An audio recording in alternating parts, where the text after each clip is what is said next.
On today's episode of the RN2writer Show, I'm going to talk about background research and specifically how to avoid going down the rabbit hole of over-researching.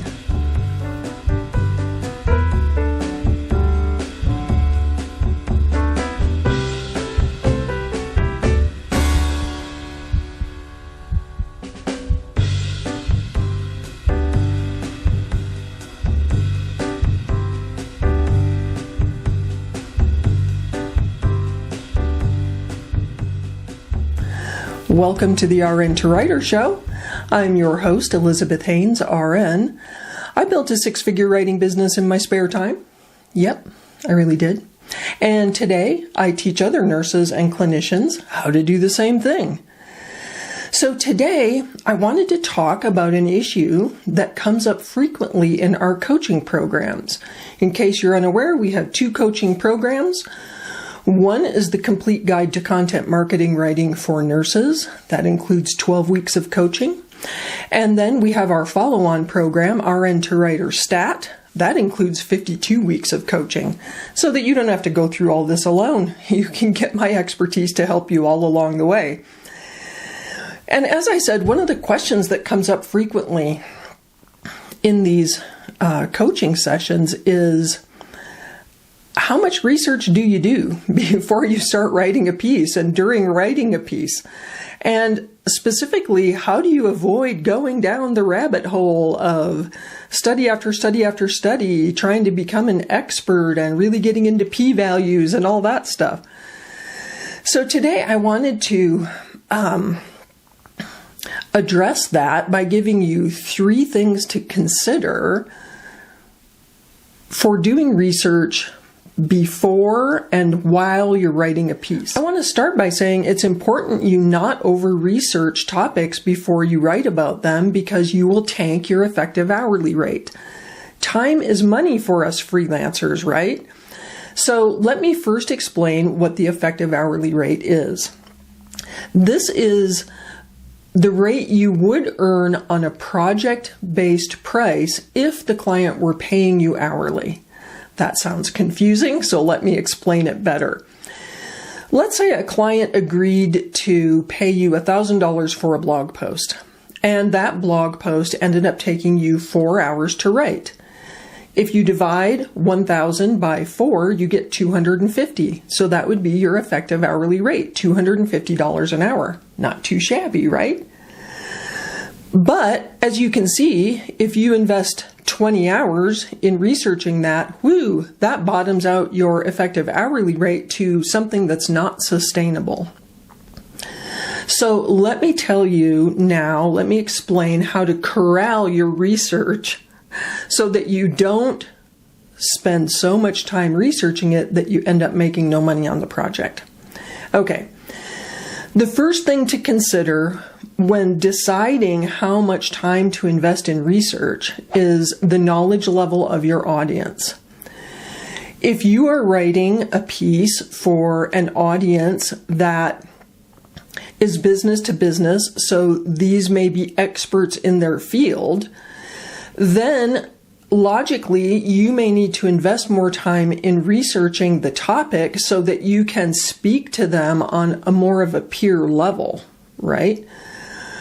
However, if your audience is healthcare consumers, you may already possess far more knowledge than they do. So to write that topic, you may not need to invest so much time in researching it. In other words, if you're going to write a piece about heart failure for an audience of people newly diagnosed with heart failure, chances are, as a nurse, you already have a high knowledge level, so you just need to do some research to line up sources for your facts in the article.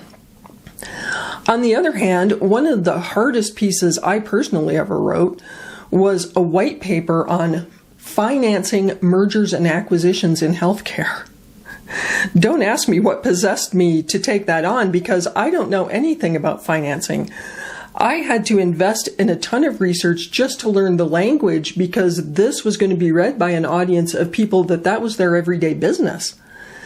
So in order to write knowledgeably to sound like a peer, I had to invest in a lot of research just to get up to speed on the lingo. So I hope that that gives you an idea of what I mean when I say plan out your research by taking into account the knowledge level of your audience. The second thing to think about is the length of the piece.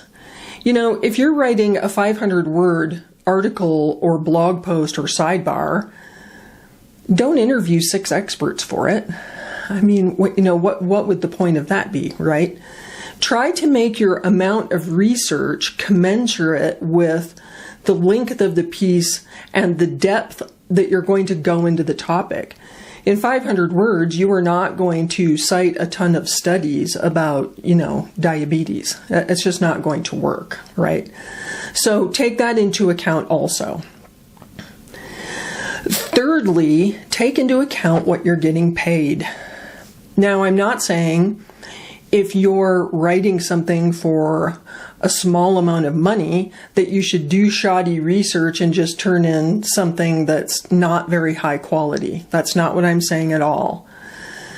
But I'm saying you do have to, from a business standpoint, think about what you're getting paid relative to how much research you think you're going to have to do. For example, that white paper I was just talking about on mergers and acquisitions, I could not have afforded to take that on for $500. I mean, I knew that up front. That was a multi-$1,000 project, and I had to plan out my research activities to make sure that I still earned a good effective hourly rate on that. So think about, am I making $250 on this? Then I need to be very efficient, plan out exactly what I intend to research, and just hit the high points so that I can write a high quality piece. But again, not go down all those rabbit holes of trying to become a uber expert on this when I really don't have to be, and I can't from a business standpoint. So there you have it. That's 3 tips for learning how to do the appropriate level of research to preserve your effective hourly rate. First of all, plan out your research in advance by taking into account the knowledge level of your audience so that you know going into it how much research you might have to do.